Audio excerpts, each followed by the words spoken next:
Bu gün yenə də Allahın sözündən danışacağım və Rəbb Allah müqəddəs kitab vasitəsilə özünü bizə aşkar edir. Və bu dəyişilməz və gerçək olan həqiqətdir və həqiqət ondan ibarətdir ki, əgər Allah özünü bizə aşkar etmək istəməsəydi, biz öz ağlımız ilə Allahı heç vaxt dərk edə bilmərik. Çünki biz insanlar ruhsal Allah haqqında nə deyə bilərik, nə bilə bilərik? Biz hansı mənbəydən onun varlığı haqqında öyrənə bilərik və hansısa bir doğru, gerçək mənbəyə müraciət etdiyimiz zaman, əgər Allah yazılan sözlərin ruhani mənasını bizə aşkar etməsə, o sözlər bizim həyatımıza necə təsir edə bilər? Allah insana özünü aşkar edir. Allah insandan özünü gizlətmir və biz müqəddəs kitaba nəzər saldıqda görürük ki, dünyanı yaratdığı gündən etibarən Allah özünü insanlara göstərir. Sadəcə hər insan ürəyində Allah həsrəti yaşatmadığına görə, ürəyində Allah sevgisi yaşatmadığına görə və bunun nəticəsində Allahı axtarmadığına görə ömrünü Allahdan bixəbər kimi yaşamış olur. İnsan özünü Allahın göstərdiyi lütfdən məhrum edir. Mən istəyərdim bu günləri Yaqubun məktubu 1-ci fəsil 17-ci ayə müraciət edim. Və o 1-ci fəsil 17-ci ayədə çox maraqlı bir fikirdir. Gör necə yazılıb. Hər yaxşı bəxşiş və hər kamil hədiyyə yuxarılardan, özündə heç bir dəyişiklik və dönüklük kölgəsi olmayan nurlar atasından gəlir. Maraqlıdır, yox? Hər yaxşı bəxşiş və hər kamil hədiyyə yuxarılardan gəlir. Müqəddəs kitab bizə Allahı tanıtdırır.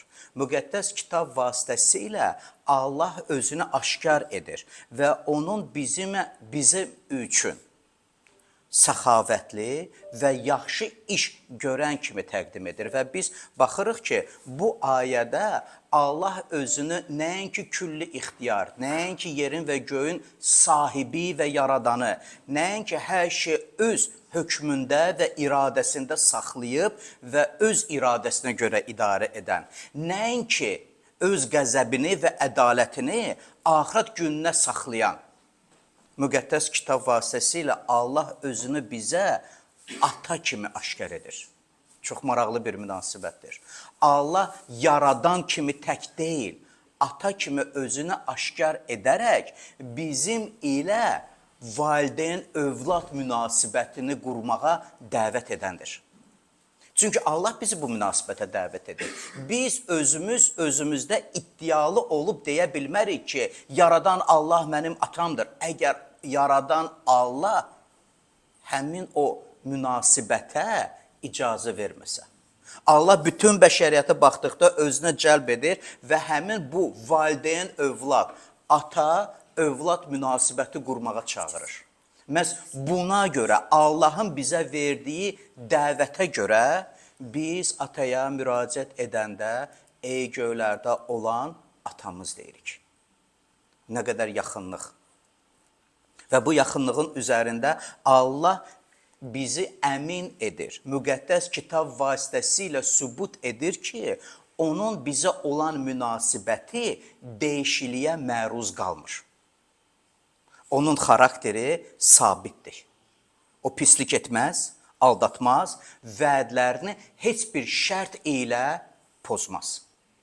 O yalnız kamil və faydalı şeyləri bizə bəxş edəndir. Müqəddəs kitab bunu aydın şəkildə bizə öyrədərək göstərmək istəyir ki, Allahın bu sabitliyi bizim imanımıza güclü təsir edir. Çünki Məlakə Peyğəmbərdə 3-cü fəsil 6-cı ayədə Allah bu sözləri deyir. Mən Rəbəm və heç vaxt dəyişilmirəm. Mən Rəbəm, mən heç vaxt dəyişilmirəm. Çox maraqlı düşüncə hansı ki, bizim imanımıza çox güclü və vacib olan təsiri getirir. Bu təsirə görə bizdə əminlik yaradır ki, Allahın bizə olan münasibəti dəyişilməyərək qalır. Xoş münasibəti, xoş istəyi, sevgi, qayğı, diqqət, qoruma, təmin etmə o dəyişilməyərək qalır. Biz insanlar fərqliyik. Biz dəyişikliyə məruz qalırıq. Biz aslıyıq və bizim düşüncələrimiz dəyişəndir. Və bizim düşüncələrimiz dəyişildiyinə görə də bizim münasibətlər də dəyişiləndir. Və münasibətlər dəyişildikdə həmin o soyuqluq, uzaqlaşma, münaqişələr, boşanmalar, dostluğun pozulması nəyə görə baş verir? İnsanlar düşüncələrində dəyişkəndirlər. İnsan söz verir və sonra sözünü yerinə yetirməmək üçün çalışmır. İnsan söz verir, amma sözünə bizdə belə bir deyim var, yiyə durmur öz sözünə. Öz sözünə sahiblik eləmir. Deyir və unudur. Deyir, sonra fikrini dəyişir. Fikrini dəyişdirdiyinə görə də münasibətlərini dəyişmiş olur. Bu, insan təbiətinin zəif və dəyişkən olduğunu göstərir. Lakin Allah həmişə eynidir. Maraqlıdır. Allah həmişə eynidir. Eyni dərəcədə mərhəmət göstərəndir, ədalətlidir və sevgi doludur. Allahın dəyişilməz olması, bayaqlarda onu qeyd etdim ki, bizim imanımıza böyük təsir edir. Allah bugünkü halın ilə səni qəbul edir. Ümid edirəm ki, bu fikir aydın idi. Allah bugünkü halın ilə səni qəbul edir. Sabah sən fərqli olsan da, onun münasibəti sənə dəyişilməz qalır. Biz insanı bunu başa düşmək çox çətindir. Nəyə görə? Çünki biz aslıyıq, qarşılıqlı münasibətlərdən asılıyıq. Biz kamil olmadığımıza görə, bu keyfiyyətlərin belə ruhuna yiyələnmədiyimizə görə biz asılı oluruq başqasının bizim münasibətimizə verdiyi cavaba. Əgər o cavabı almayanda münasibət dəyişilmiş olur. Ona görə müqəddəs kitab səhifələrində Allah bizi dəyişilməyə çağırır. Allah çağırır ki, biz öz münasibətlərimizə diqqətli olaq və davranışımıza əhəmiyyət verək. Ona görə müqəddəs kitab çağırır ki, söyüşə, söyüşlə cavab vermə. Söyən insandan üstün olmağa çalış. O, fərqli bir perspektivdə, hə? Həqarətə həqarətlə cavab vermə. Həqarət edəndən üstün olmağa çalış. Xəyanətə xəyanətlə cavab vermə. Satqınlığa satqınlıqla cavab vermə. Pisliyə pisliklə cavab vermə. Özünü Allaha aid etdiyinə görə ruhsal keyfiyyətləri, Allaha aid olan keyfiyyətləri mənimsəməyə öyrən. Çünki həyat qaynağı bu fikirlərdədir. Allah dəyişilməzdir. Onun bizə verdiyi vədlər də heç bir zaman dəyişilməyəcək. Biz özümüzü Allahın verdiyi vədlərdən məhrum etmiş ola bilərik. Haçan Allah bizə müraciət edib bizi qorumaq üçün ruhən inkişaf edib Allaha tərəf tərəqqi etmək yolundan yana çıxıb öz düşüncələrimizə görə hərəkət etsək. Öz gözümüzdə doğru olanı etməyə can atsaq, özümüzü məhrum etmiş olacağıq. Yahudilərin çox bir maraqlı duası var. Yahudilər dualarında belə sözlər deyirlər. Göy cisimləri, ay, ulduz, günəş, onlar yaradana alqış söyləyir. Göy cisimləri dəyişkənliyə məruzdular. Sən Allah isə heç bir zaman dəyişilmirsən. Maraqlı bir duadır. Göy cisimləri doğrudan da dəyişilir. Doğrudan da təbiət və təbiətdə olanlar hər şey dəyişikliyə məruzdular. Biz insan kimi. Amma Allah öz münasibətini, bizə olan münasibətini heç bir şərt ilə dəyişdirmir. Biz dəyişiləndə Allah dəyişilməz qalır. Xoş gəlmisiniz. Fikirlərimiz tez-tez dəyişilsə belə, bizim fikirlərimiz tez-tez dəyişilsə belə, Allah öz sözündə sabit qalır. Allah verdiyi vədlərdə dönməz qalır. Biz ruh əhvala görə dəyişilirik. Hava yaxşıdır, keyfimiz yaxşıdır. Hava küləklidir, hava tutqundur bugünkü kimi və bu bizim ruh əhvalımıza təsir edir. Əgər xoş havada hamıya salam vermək istəyiriksə, küləkli havada heç kimi görmək istəmirik. Yox, əgər kimsə küləyi sevmirsə. Biz əhval ruhumuza görə münasibətlərimizi dəyişdirməyə hazırıq. Bir keyf olanda qısa sözlərdən istifadə edib, bəzən acı danışan və tez məsələni həll etməyə həvəsliyik. Keyfimiz kök olanda, yaxşı sözlərimiz də var da, hə, keyfimiz kökdür, ruh əhvalımız yaxşıdır. Onda zarafat da edərik, gülərik də, danışarıq da. Allah isə əbədi olaraq dəyişilməyərək qalır. Ona görə bizi Allahı dərk eləmək çətinliklə əldə etmiş oluruq. Çünki bizim təbiətimiz Allahın təbiətindən fərqlənib. Bilirsiniz nəyə də fərqləndi? Günaha meyil göstərməklə. O qədər düşüncələrimizdə batil olmuşuq ki, o qədər istəklərimiz Allaha zid və qarşı olub ki, bu cür şeyləri mənimsəyib, bu cür şeyləri tanıyıb, özümüzdə yaşatmağa güc tapa bilmirik. Ona görə bizim üçün çox asanlıqla olur, həqarətə həqarətlə cavab vermiş. Mühitə uyğunlaşmış olmuş oluruq. Allah isə müqəddəs kitab vasitəsilə deyir, yox, fərqli ol. Bizim üçün asan olur bizə edilən pisliyin hesabını tutmaq və bizə pislik edən insana cavab vermək onun pisliyinə görə. Allah isə deyir, fərqli ol, bağışla. Bağışla, çünki mənim sənə münasibətim fərqlidir. Bütün bəşər tarixi boyunca Allah biz insandan fərqli bir şeylər istəyir. Və Allah bizdən istədiyi onun adına iman etməkdir. Və onun adına iman edən Allahdan xeyir-duanı almış olur. İman etməyən isə özünü Allahın lütfündən məhrum etmiş olur.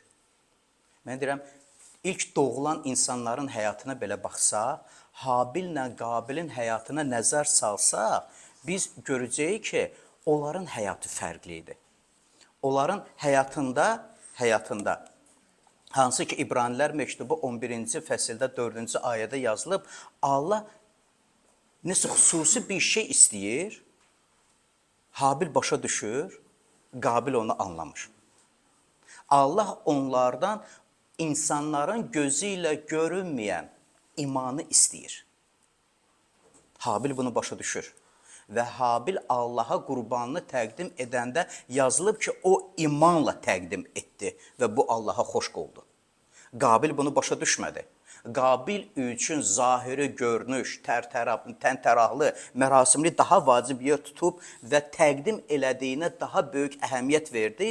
Nəinki insanların gözü ilə görünməyən, ürəklərimizdə yer alan Allaha dərin ehtiram, Allaha güvən, Allaha sarılma. Bir söz ilə müqəddəs kitab ona iman deyir. Allah iman istədi. Habil başa düşdü. Ona görə yazılıb ki, iman vasitəsilə Habil Allaha Qabildən daha yaxşı qurban təqdim etdi. Qurbanı yaxşı edən nə oldu? Habilin münasibəti. Ürəyində olan Allaha münasibəti.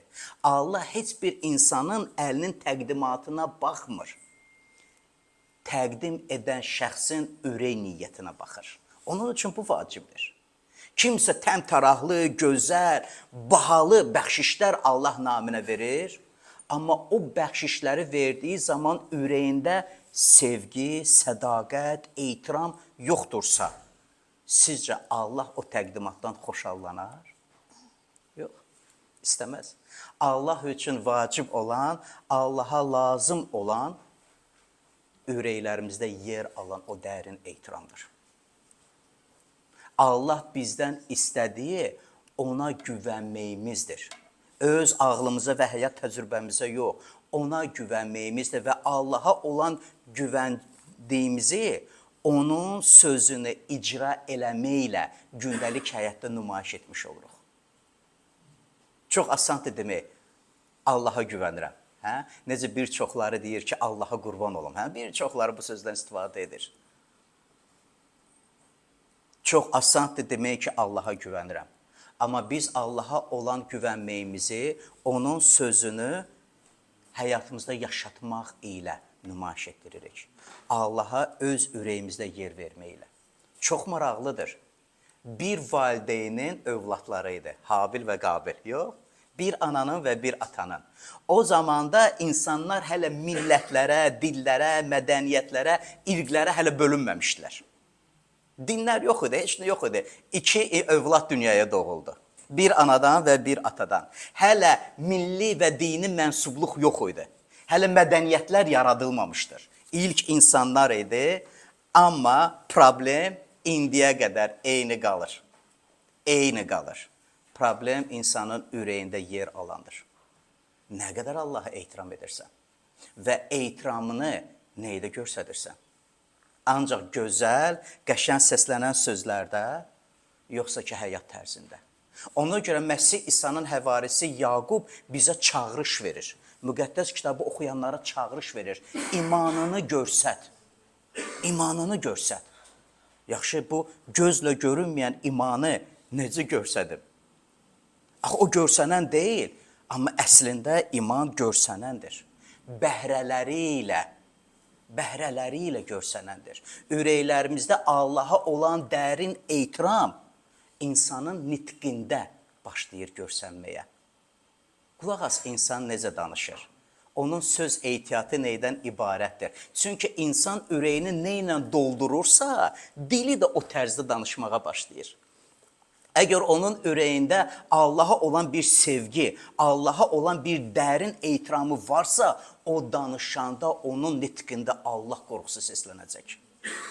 Yox, əgər o ürəyində münaqişə, dava, qısqanclıq, paxıllıq, kin, küdrət yaşadırsa, o nitqində onu gizlətməyə bacarmayacaq. Mümkün deyil onu gizlətsin. Sənin bugün söz ehtiyatın nədir? Hansı sözlərdən istifadə edirsən? Hansı sözlər sənin dilindən düşmür? Özüm bilərəkdən bir neçə saniyə pauza getirirəm ki, düşünməyə imkanımız olsun ki, öz-özümüzü xatırlayaq. Görürsən, ən çox istifadə etdiyim sözlər nədir? Və niyə o sözlərdən istifadə edirəm? Və mənim istifadə etdiyim sözlər ilə Allaha olan ehtiramın əlaqəsi varmı? Mən deyərdim var. Mən deyərdim var. Ürəyi nə ilə doldurursan? Çünki bizim Allaha olan münasibətimiz, Allaha olan ehtiramımız ətrafımızda olan insanlarla münasibətdə və bizim davranışda aşkar edilir. O görsənir, onu gizlətmək mümkün deyil. Dürüstlükdə və ədalətlə, halallıqda və düzgünlükdə. O özünü göstərməyə başlayır. Allah adamı öz əməlləri ilə, özünü Allaha aid edən insan öz münasibəti ilə, ürəyində Allahı yaşadan insan rəftarı ilə Allaha aid olduğunu göstərir.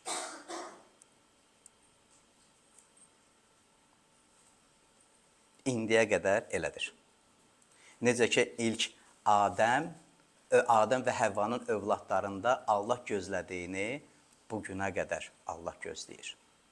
Mən bir nəfərin fikri ilə bölüşmək istəyirdim. Keçən həftə mən onun fikri ilə rastlaşmışdım və çox xoşuma gəlmişdi. Şevçenko, yəqin bir çoxlarınız tanıyır və onun çox maraqlı bir fikri var.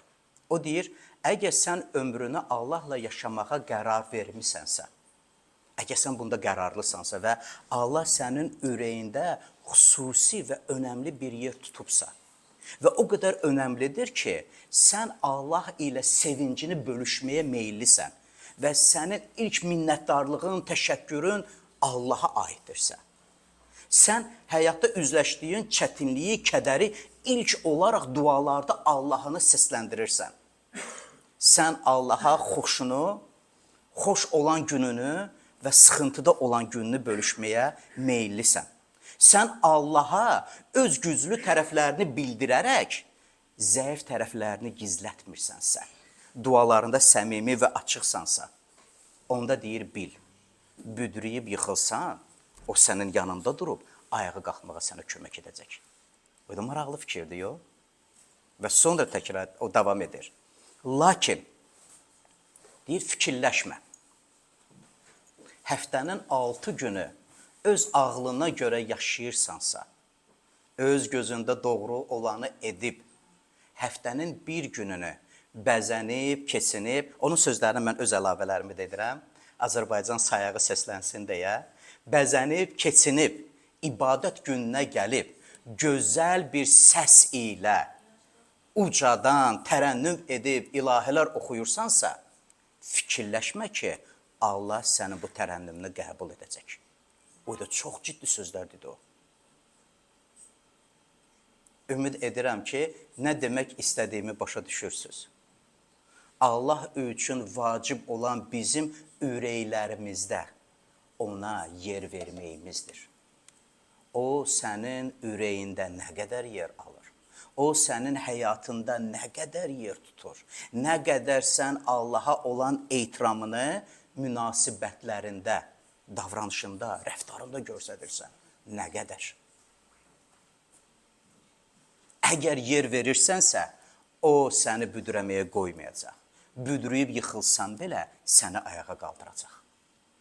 Yox, əgər öz ağlına görə yaşayırsansa, öz gözündə doğru olanı edirsənsə və müqəddəs kitab vasitəsilə sənə danışan Allahda vacib, mühüm, həyat mənbəyi olan fikirləri rədd edirsənsə, ancaq özünü göstərmək üçün gözəl avazlı, qəşəng səs ilə ucadan oxuyub Allaha tərənnüm edirsənsə, Allah onu səndən qəbul etməyəcək.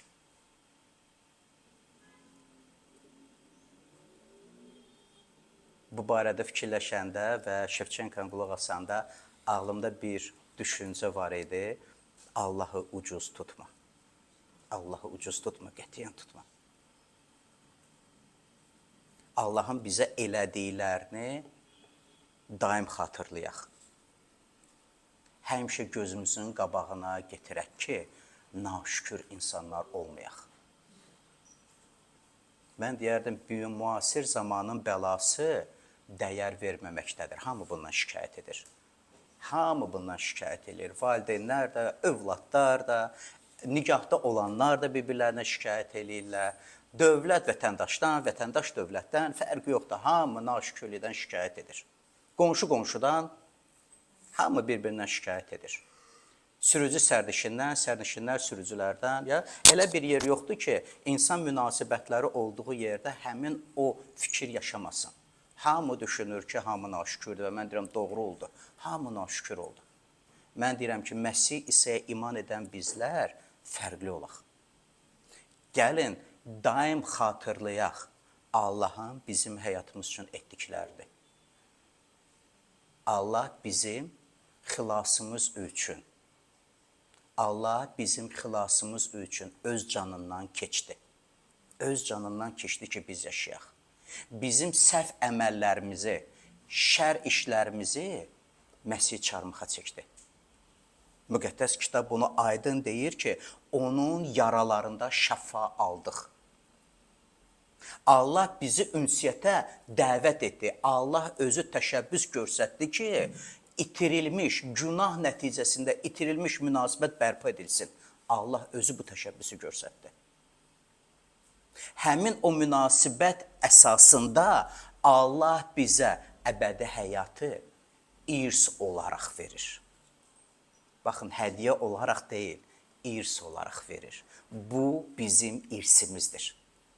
Samavi atadan bizə nəsib olandır. Allahın münasibətini xatırlayaq. Allahın bizə olanı unutmayaq. Allah bizdən istədiyi isə onun adına iman edib ona güvənməkdir. Və bilirsiniz, biz iman sözünə qoyduğumuz məna tamamilə fərqlidir. Nəinki insanların iman sözünü qoyduğu məna. Və mən deyərdim ki, müqəddəs kitabda belə fikirlər az deyil. Yəni, əgər biz salihlik barəsində danışsaq, bir çox insanlar yaxşı iş görənə salih deyilir. Müqəddəs kitab isə deyir, yox, əgər Allah insanı salih saymasa, insan salih deyil. Salihliyi Allahdan veriləndir və salihliyi Allah onun sözünə inananlara verir. Və eyni zamanda möminlük, məhəbbət anlayışları insanlar arasında istifadə edilən və qəbul edilən tərzi fərqlidir, müqəddəs kitabı tamamilə fərqlidir. Əgər məhəbbət sözündə daha da çox emosiyalar və hisslərə yer verilirsə, müqəddəs kitab məhəbbətin qərarlı olmağınındır. Münasibətlərdə dəyişilməz olmağındır. Eyni zamanda da iman sözünə gəldikdə dünyada o qədər inanclar var ki, insanlar hər bir inanca həvəs görsədir, tək yaradan Allaha olmasın. Bilmirəm, niyə elə olur bu insanlar. Təbiətin qüvvəsinə inanırlar. Təbiətin qüvvəsinə inanlar, onlar müxtəlif yollar ilə, panteizm anlayışı ilə gedirlər ki, təbiətdə bir qüdrət var, mən buna inanım. Yaxşı. İnsanlar rəqəmlərə inanırlar, özü qəşəng də ad da qoyublar, numerologiya deyirlər və bir fən yaradıblar ki, hər bir şeyin altında gizli rəqəmlər var. Hər şeyin altında gizli rəqəmlər var. Hətta müqəddəs kitabı da oxuyanda o gizli rəqəmləri axtarmağa çalışırlar ki, həyat sirrin mənbəyi bu rəqəmlərdədir. Astrologiyaya inananlar, ulduz falına inananlar, bürclər proqnozu ilə yaşayanlar, onlar hər şeyə inanmağa çalışırlar və fikirləşirlər ki, onların həyatı bundadır, amma həyat Allahdadır. Allah isə bizdən istədiyi onun adına imandır.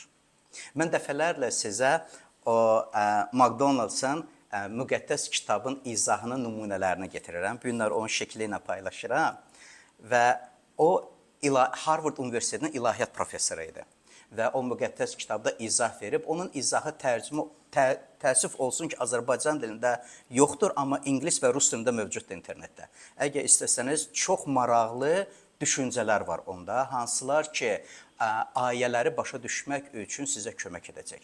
İman haqqında çox maraqlı bir fikirləri var onun. İstəyərdim həmin o fikirləri sizin diqqətinizə çatdıram. O belə deyir, iman heç bir halda naməlumluğa doğru bir addım deyil. Məlum olanlarla yaşamaqdır. Bu fikir aydındır. İman sadəcə gözünü yumub harası addımlamaq deyil. Yox, iman məlum olan bir şeylərə, məlum olan müqəddəs kitab vasitəsilə əşkar olunanlara etibar etməkdir. O davam edir. İman dünyada olan ən inandırıcı dəlilləri tələb edir və bu dəlillər Allahın kəlamındadır. İman bunun üzərində qurulur. İman sadəcə inanmaq deyil, o dərindən Allahın sözünə etibar etməkdir. Burada yazılanların doğruluğu ilə razılaşmaqdır və razılaşdığımıza görə də burada yazılanları həyatımız üçün rəhbər tuturuq. Rəhbər tutmaq üçün qucaqlamaq kifayət deyil. Rəhbər tutmaq üçün oxumaq da kifayət deyil. Amma lazımdır. Rəhbər tutmaq üçün burada yazılanları gündəlik həyatında yaşatmaqdır. İman mümkün olmayanları məhdudlaşdırmır. Həm də qeyri-mümkünlər dünyasını sənin üçün fəth edir. O da necə gözəl cümlədir. Yox. İman səni məhdudlaşdırmır. Sənin üçün mümkün olmayanı sənin imanın mümkün edir. Çünki iman qeyri-məlum olana deyil, müqəddəs kitab vasitəsilə aşkar edilən, külli ixtiyar olan Allahadır. O isə qarşısı alınmaz bir qüvvədir. O hər şeyə həyat verəndir, yoxluğu varlığa çağırandır, zülməti qovub nur edəndir. Biri dedi, iman mümkün olanı bitdiyi yerdə başlayır. Maraqlı ifadədir. İman sənin üçün mümkün olan bir yerdə Haçan ki dayanıb deyirsən ki, tükəndim, bitdim, alınmayacaq. Onda iman başlayır. Haçan sən bütün güvənini, bütün etibarını Allaha verərək ondan qurtuluşu gözləyirsən. Əgər bu mümkündürsə, onda Allahın izzətinə yer yoxdur sənin həyatında. Allahı səslə, Allahı çağır, Allahdan kömək istə və o cavab verəcəkdir. Və biz baxırıq ki, müqəddəs kitabda rəğbət bəslədiyimiz insanlar, hansıları müqəddəs kitab Peyğəmbər adlandırır, salih insanlar adlandırır, hansılar İbranilər məktubu 11-ci fəsildə iman qəhrəmanları kimi bizə təqdim edilir ki, onların həyatından nümunə götürək, onların həyat tərzindən özümüzə ibrət götürək ki, biz də onlar kimi Allah ilə bu münasibəti yaşayıb, həmin o münasibətdən xeyir-dua alan insanlar olaq. Nuhun həyatı yazılıb ki, hələ gözə görünməyən şeylər barəsində edilən xəbərdarlığa iman vasitəsilə ciddi yanaşaraq, öz ev əhlisini xilas üçün gəmi düzəltdi. Allahın sözünə ciddi yanaşdı. Və bilirsiniz, onun Allahın sözünə ciddi yanaşmasının sübutu neydə idi? Başladı gəmi tikməyə. Başladı gəmi tikməyə. Allahın sözünə ciddi yanaşmağımız isə bundan ibarətdir. Münasibətlərimizdə hansılar ki, Allah üçün çox vacibdir, özümüz üçün doğru olanı etmirik. Allahın sözünü rəhbər tutaraq münasibətlərimizi bunun üzərində qururuq. Ona görə bağışlayırıq. Ona görə səxavətli oluruq. Ona görə pisliyə pisliklə cavab vermirik. Ona görə yaxşılığa meyil göstəririk. Ona görə zəifliklərimizi gizlətmirik, danışırıq. Ona görə öz üzərimizdə, öz həyatımız üçün məsuliyyəti götürərək müqəddəs kitaba güzgü kimi baxırıq ki, özümüzdə o dəyişiklikləri edək. Özümüz dəyişilək ki, həyatımız da dəyişilmiş olsun. İstəyərdim sonda Romalılar məktubu 11-ci fəsil 33-cü və 36-cı ayələrə müraciət edək və bu ilə də bitirim. Burada belə yazılıb. Allahın zənginliyi nə böyük, hikməti və biliyi nə dərindir. Onun hökmləri necə də ağla sıxmaz, yolları necə də anlaşılmazdır. Çünki hər şey mənbəyi odur, hər şey onun vasitəsilə və onun üçün var oldu. Ona əbədi olaraq izzət olsun. Amin. Biz deyirik amin. Ona əbədi olaraq izzət olsun. Və biz də bütün səyimizi toparlayaraq, zəif düşəndə bütün gücümüzü bir yerə qoyaraq, ümidimiz azalanda son ümidimizi Allahın sədaqətinin üzərinə qoyaraq deyirik, iman edirəm, etibar edirəm, güvənirəm. Allah üçün bu nə qədər dəyərlidir. Haçan bu bizim ürəyimizin daxilindən, ürəyimizin içindən çıxır və səslənir. Gəlin belə olaq. Amin.